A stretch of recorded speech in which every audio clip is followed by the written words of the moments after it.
দেওয়া পুলিশকে জানাই ধিক ধিক ধিক্কার।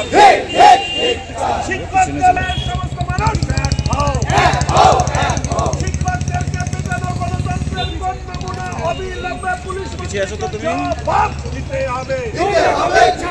অবিলম্বে পুলিশ মন্ত্রীকে জবাব দিতে হবে। আরে দাবি এক, দফা এক। দাবি এক, দফা এক। দাবি এক, দফা এক। পথ অঙ্কনের মধ্য দিয়ে বিকাশ ভবনে চাকরিহারা শিক্ষকদের লাঠিচার্জের বিরোধিতা করে প্রতিবাদ জানায় বিজেপির টিচার সেলের পক্ষ থেকে। শুক্রবার বাঘা যতীন পার্কের সামনে থেকে বিক্ষোভ সম্মেলন করা হয় বিজেপির টিচার সেলের পক্ষ থেকে। উপস্থিত ছিলেন শিলিগুড়ির বিজেপির বিধায়ক শঙ্কর ঘোষ, ডাবগ্রাম ফুলবাড়ির বিধায়িকা শিখা চ্যাটার্জি, এছাড়াও বিজেপি টিচার সেলের সদস্যরা। এই প্রতিবাদ জানাতে গিয়ে বিধায়ক শঙ্কর ঘোষ মুখ্যমন্ত্রীর পদত্যাগের দাবি করেন।